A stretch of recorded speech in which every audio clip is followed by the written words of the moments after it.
Good morning, children. Take out your Hindi workbook. Okay. Today we are going to do lesson number 1. Lesson number 1 बेटा आपकी ये poem है, हम नन्हे नन्हे बच्चे हैं. ओके, ये एक कविता है. कविता के मुख्य उद्देश्य क्या है? बच्चों के इरादों का बखान, और दूसरा है भारत माता का मस्तक गर्व से ऊंचा उठाना. ठीक है. हम नन्हे नन्हे बच्चे हैं, नादान उम्र के कच्चे हैं, पर अपनी धुन के सच्चे हैं. जननी की जय जय गाएंगे, भारत की ध्वजा उड़ाएंगे. ठीक है बेटा. तो पहले जो पैरा है उसमें बच्चे क्या कह रहे हैं कि हम भले ही छोटे छोटे बच्चे हैं और भले ही हम बहुत ही बहुत ही मासूम हैं. नादान मतलब मासूम, इनोसेंट. ठीक है. पर लेकिन हम लोग अपनी धुन के पक्के, मतलब अपनी लगन के पक्के हैं. जो चीज़ अपने मन में प्रण कर लेते हैं, जिस चीज़ में हम लोग लग जाते हैं, फिर वो काम हम लोग पूरा करके ही मानते हैं. ठीक है. फिर बच्चे क्या कह रहे हैं? जननी की जय जय गाएंगे, भारत की ध्वजा उड़ाएंगे. जननी, यहाँ पे जननी कौन होता है बेटा? जो हमको जन्म देती, जो माँ. ठीक है, उसको हम लोग क्या बोलते हैं? जननी. लेकिन यहाँ पे किसको लिए कहा जा रहा है जननी? भारत माता के लिए, अपने देश के लिए. ठीक है. तो जननी की जय जय गाएंगे, भारत की ध्वजा उड़ाएंगे. तो हम लोग अपनी भारत माता की जयकारा करेंगे और भारत का झंडा उड़ाएंगे. मतलब उड़ाएंगे, इसका क्या मतलब हुआ कि भारत का झंडा हम लोग लहराएंगे. ठीक है. फिर अब हम नेक्स्ट पैरा पे आते हैं. अपना पथ कभी ना छोड़ेंगे, अपना प्रण कभी ना तोड़ेंगे, हिम्मत से नाता जोड़ेंगे, हम हिमगिरी पर चढ़ जाएंगे, भारत की ध्वजा उड़ाएंगे. ठीक है. अब इसमें बच्चे क्या कह रहे हैं? अब नेक्स्ट पैरा में, अपना पथ कभी ना छोड़ेंगे. जिस रास्ते पे हम, पथ मतलब रास्ता, जिस रास्ते पे हम चल पड़े हैं, फिर हम लोग उस रास्ते को नहीं छोड़ेंगे. ठीक है. अपना प्रण कभी ना तोड़ेंगे, और जो भी हमने प्रण ले लिया, कसम ले ली, प्रतिज्ञा ले ली, उसको हम कभी नहीं तोड़ेंगे. जो एक बार हमने प्रतिज्ञा कर ली, उसको हम नहीं तोड़ेंगे. ठीक है. हिम्मत से नाता जोड़ेंगे, अपनी हिम्मत से हम सारे काम अपना करेंगे, अपनी हिम्मत से नाता जोड़ेंगे. हम हिमगिरी पर चढ़ जाएंगे.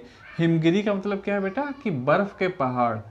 हम तो इसका मतलब ये नहीं है कि हम लोग बर्फ़ के पहाड़ पे चढ़ जाएंगे. बर्फ़ पे पहाड़ का मीनिंग ये हुआ कि मतलब हम लोग बहुत बड़ा काम भी, चाहे कितना भी कठिन कार्य हो, बर्फ़ पे चढ़ना, बर्फ़ के पहाड़ पे चढ़ना, मतलब कि कठिन से कठिन कार्य भी हम लोग कर लेंगे. ठीक है. तो हिमगिरी का मतलब होता है कि बर्फ़ वाले पहाड़. ठीक है. तो हम हिमगिरी पर चढ़ जाएंगे, भारत की ध्वजा उड़ाएंगे. हम बर्फ़ के पहाड़ों पर भी चढ़ जाएंगे, मतलब हमने जो प्रण कर लिया, तो हम कठिन से कठिन काम भी कर लेंगे और भारत की जो ध्वजा है, भारत का तिरंगा है, उसको लहराएंगे.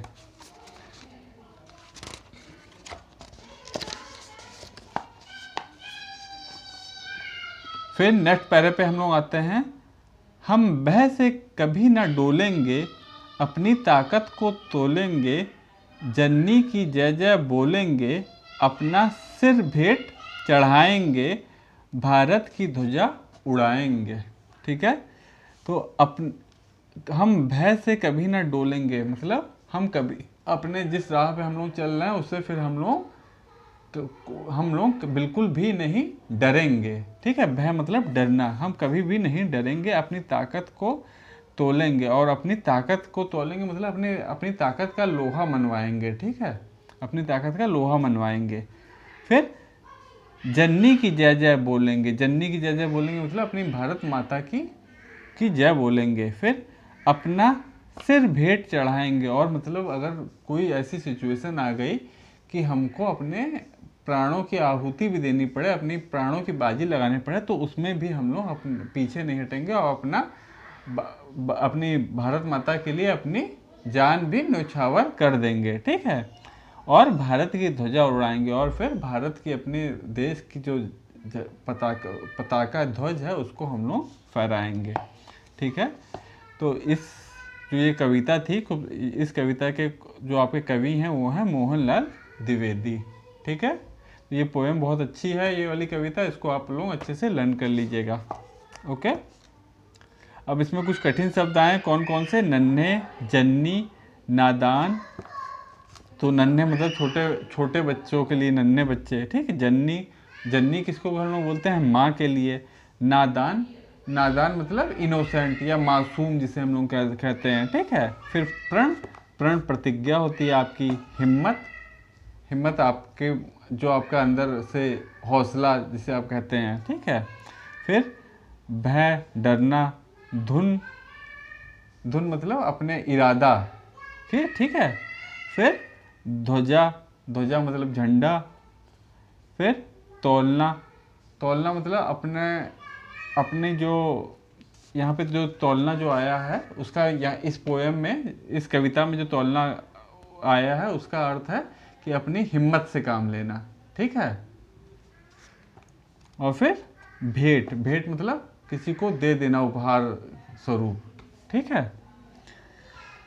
अब इसके शब्दार्थ यहाँ पे लिखे। तो बेटा जो ये इसकी एक्सरसाइज आप लोग जब कर लीजिएगा, इस चैप्टर को कि आप एक्सरसाइज फिर कॉपी में कर लेंगे, उसके बाद आप लोग एक कठिन शब्द की हेडिंग डाल करके ये सारे वर्ड्स लिख लीजिएगा और इनके अच्छे से स्पेलिंग भी लर्न कर लीजिएगा। फिर यहाँ शब्दार्थ दिए हैं, नादान, मासूम, ध्वज, झंडा। फिर धुन, लगन। पथ, पथ का मतलब होता है रास्ता या फिर मार्ग, ओके। फिर प्रण, प्रतिज्ञा, कसम। हिमगिरी, बर्फ से ढका हुआ पहाड़। जन्नी, जन्नी जन्म देने वाली माता, ठीक है। जन्नी जिसने आपको जन्म दिया है। अब हम लोग एक्सरसाइज पे आते हैं, ठीक है। प्रश्नमाला, तो इसमें शुरू में 3 क्वेश्चन है। ये आपके क्या है? मौखिक प्रश्न, आपको ओरली बताना है। तो बच्चे किसकी जय बोलने को कह रहे हैं? तो इस कविता में बच्चे किसकी जयकारा करने की बात कर रहे हैं? तो इस कविता में बच्चे भारत माता की जयकारा करने की बात कह रहे हैं, ठीक है। फिर हिम्मत से क्या करेंगे? तो हिम्मत से हम इस कविता में क्या लिखा है कि हिमगिरी पे भी चढ़ जाएंगे ना, तो यानी कि हिम्मत से हम कठिन से कठिन भी कार्य हम कर लेंगे। कोई भी रुकावट आएगी उसको हम लोग उस बाधा को हम लोग अपनी हिम्मत से, अपने जिसे कहते हैं विल पावर से, ठीक है, उस अपनी हिम्मत से हम लोग उस पर ओवरकम करेंगे, यानी कि उसको पार पा लेंगे, ठीक है। और फिर इसमें तीसरा प्रश्न है, बच्चे क्या भेंट चढ़ाएंगे? तो इस कविता में हमने क्या पढ़ा है? बच्चे क्या कह रहे हैं कि चाहे बच्चे की हम लोगों को अगर ऐसा अवसर भी आ गया है कि हमको अपने प्राणों की आहुति देने पड़े, तो उसके लिए भी हम अपना शीश जो है वो भेंट चढ़ाने के लिए तैयार रहेंगे, ठीक है। अब हम आते हैं खा एक्सरसाइज पे। ये लिखित प्रश्न है, आपको इसको करना है, ठीक है, रिटन में। तो इसमें फर्स्ट क्वेश्चन है, बच्चे अपने ही बारे में क्या कह रहे हैं? तो इसका आंसर देखिए, हमने यहाँ पे लिखा है, बच्चे अपने बारे में यह बता रहे हैं कि भले ही वे छोटे और मासूम हो, लेकिन अपनी धुन के पक्के हैं, ठीक है। तो इस कविता में बच्चे क्या बता रहे हैं कि वो भले ही छोटे हैं, लेकिन वो अपनी धुन के, अपने इरादों के पक्के हैं, ठीक है। फिर इसमें नेक्स्ट क्वेश्चन है आपका, जन्नी की जय बोलने का क्या अर्थ है? ठीक है, तो जन्नी की जय बोलने का अर्थ है भारत माता की जय बोलना, ठीक है। फिर आपका थर्ड क्वेश्चन है, बच्चे कठिन काम कैसे कर सकते हैं? तो इसका आंसर है, अपनी हिम्मत और लगन से बच्चे कठिन कार्य भी करने में सक्षम हैं। अपनी हिम्मत और लगन से बच्चे कठिन कार्य भी करने में सक्षम हैं, ठीक है। अब हम नेक्स्ट एक्सरसाइज पे आते हैं, गा एक्सरसाइज। उसमें आपको क्या करना है? सही उत्तर पर टिक का निशान लगाना है। सही उत्तर पे आपको चेक करना है, टिक करना है, ठीक है। तो भारत की ध्वजा उड़ाएंगे का क्या अर्थ है? भारत का झंडा फहराएंगे, शोर मचाएंगे या गाना गाएंगे? तो उसका क्या हो जाएगा? इसका ऑप्शन हो जाएगा आ वाला, भारत का झंडा फहराएंगे। इसमें आप टिक कर दीजिएगा। फिर सेकंड है, हिमगिरी पे चढ़कर बच्चे क्या करेंगे? पहाड़ पे चढ़ के बच्चे क्या करेंगे? कैंप लगाएंगे, झंडा फहराएंगे या यात्रा पूरी करेंगे? तो इसमें क्या हो जाएगा? हिमगिरी पे चढ़ जाएंगे तो इस पर क्या करेंगे बच्चे? झंडा फहराएंगे, ठीक है। तो ये बा वाला ऑप्शन पे आप टिक कर दीजिएगा। फिर इसमें थर्ड है आपका, बच्चे किसकी जय जयकार करेंगे? माता की, पिता की, भारत माता की। तो इस कविता में बच्चे किसकी जयकारा करने की बात कर रहे हैं? भारत माता की। ठीक है, तो भारत माता की पे आप टिक कर देंगे। फिर अब हम नेक्स्ट एक्सरसाइज पे आते हैं।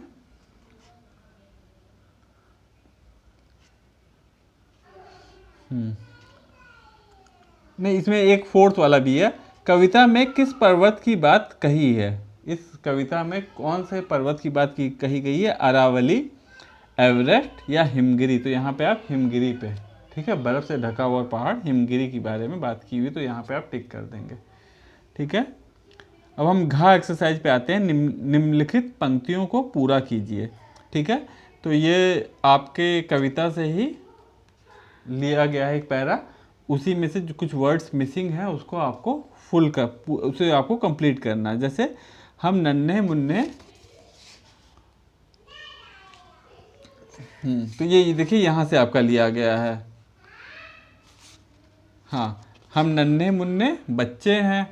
ठीक है, फिर नादान उम्र के कच्चे हैं, पर अपनी धुन के सच्चे हैं, जननी की जय जय गाएंगे, भारत की ध्वजा उड़ाएंगे। तो जो वर्ड मिसिंग है वो आप लोग इसमें लिख के कंप्लीट कर लीजिएगा। ठीक है,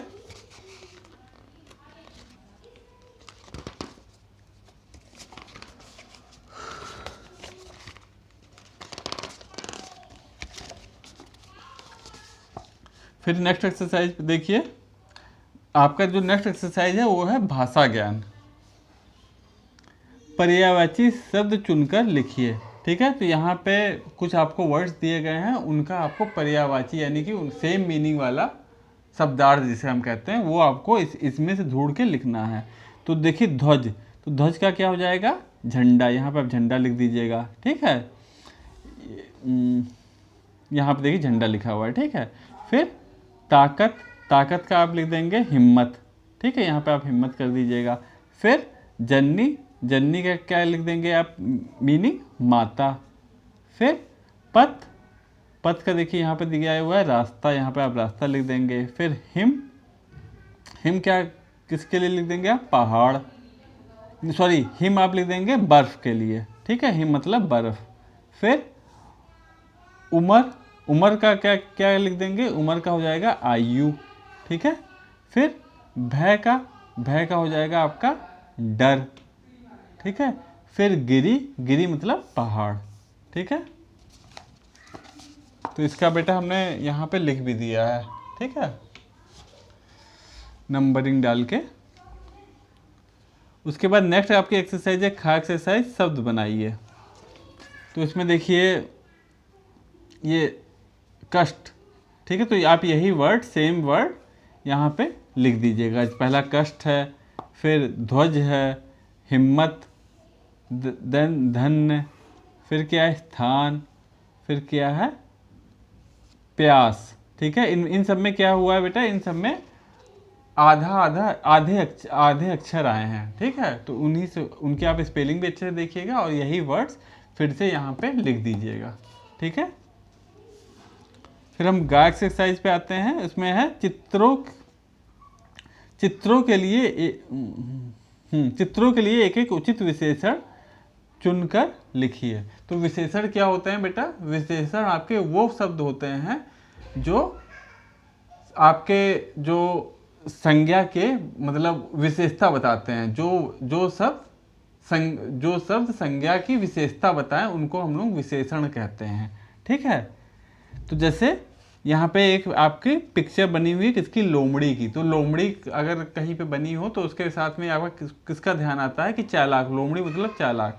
तो लोमड़ी की विशेषता क्या है कि वो एक चालाक जानवर है। ठीक है, तो आप यहाँ पे विशेषण क्या लिख देंगे? चालाक। ठीक है, फिर यहाँ पे देखिए घना जंगल सा फोटो कुछ है ना, तो यहाँ पे आप लिख देंगे घना। ठीक है, तो विशेषण क्या हो जाएगा? घना। फिर यहाँ जैसे सैनिक बने हुए हैं, तो सैनिक के साथ कौन सा विशेषण हम लोग यूज करते हैं? उनकी सैनिकों की कैसे विशेषता बताते हैं? वीर। ठीक है, तो यहाँ पे हम लिख देंगे वीर। ठीक है, फिर ये सूर्य, सूर्य के साथ जो हमारे सूरज है उसके साथ हमारे साथ क्या हो जाता है, चमकीला, बहुत चमकदार होते हैं ना, तो इसके साथ हम लिख देंगे सूर्य की विशेषता क्या हो जाएगा, चमकीला। एक ये पेड़ है, तो पेड़ के साथ क्या विशेषण जुड़ सकता है, ऊंचा, ठीक है, ऊंचा पेड़, ठीक है। फिर एक देखिए एक चिड़िया छोटी सी, तो उसके साथ हम लोग कौन सा विशेषण लगा देंगे कि छोटी चिड़िया, ये छोटी लिख देंगे, ठीक है। तो इस तरीके से ये एक्सरसाइज आप कंप्लीट कर लीजिएगा। फिर हम नेक्स्ट एक्सरसाइज आते हैं, एक्सरसाइज घ। नीचे दिए गए शब्दों का वाक्य में प्रयोग कीजिए। यहाँ पे आपको कुछ वर्ड्स दिए हुए हैं, इनका आपको सेंटेंस बनाना है, ठीक है। तो इसमें फर्स्ट जो पहला जो शब्द है वो है हिम्मत। तो हमने यहाँ पे देखिए बेटा बनाया है, हम अपनी हिम्मत से कठिन कार्य भी कर सकते हैं, ठीक है। फिर नेक्स्ट वर्ड है इसमें, वो है आपकी ध्वजा। तो इसमें हमने सेंटेंस बना दिया, भारत की ध्वजा को हम तिरंगा कहते हैं, ठीक है। भारत का जो ध्वज है उसको हम लोग तिरंगा वो कहते हैं, ठीक है। फिर थर्ड है, आपको किससे सेंटेंस बनाना है, आपको भय से। तो भय के कारण लोग असफल होते हैं, ठीक है। हम लोग कभी कभी किस कारण असफल हो जाते हैं, भय के कारण हम लोग अपना काम ढंग से नहीं कर पाते हैं। कभी कभी क्या होता है, हम लोग एग्जाम देने जाते हैं, हमको बहुत डर लग रहा होता है, तो फिर हम लोग ठीक से पेपर भी नहीं कर पाते हैं। तो वही हमने लिख दिया कि भय के कारण लोग असफल होते हैं, ठीक है। फिर नेक्स्ट है ताकत। तो इसका हमने सेंटेंस बनाया, हाथी के पास बहुत ताकत होती है, ठीक है। आप ये सेम सेंटेंस लिख दीजिएगा या फिर आप लोग कुछ नया सेंटेंस अपने से बना करके लिख दीजिएगा, ठीक है। अब आपकी नेक्स्ट एक्सरसाइज है लिखित बोध। ये आपको लिख के करना है। इसमें क्या करना है आपको अपना देश कैसा लगता है, 4 वाक्यों में लिखिए। आपको अपने देश के बारे में लिखना कि आपको अपना देश कैसा लगता है।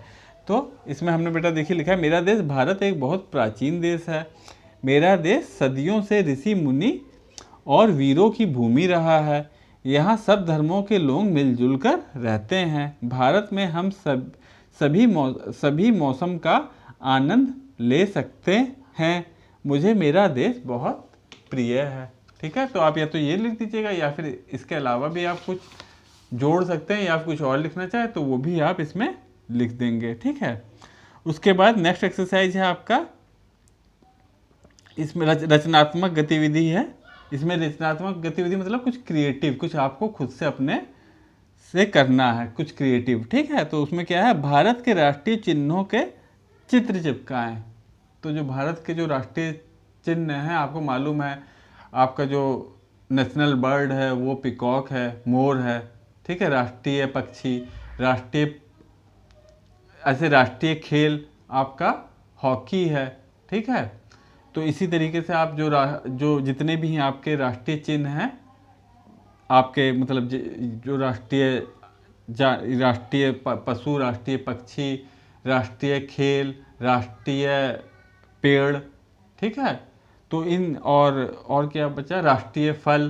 तो इन सब के आप क्या कीजिएगा, इन सब के आप चित्र बना दीजिएगा, ठीक है। इनके आप क्या कीजिएगा, यहाँ पे लिखा है ना चित्र चिपकाएं, तो आप या तो अखबार से कहीं कटिंग मिल जाए छोटी छोटी तो वो कर दीजिएगा, या फिर आप उन सब के चित्र बना दीजिएगा यहाँ पे छोटे छोटे, ठीक है।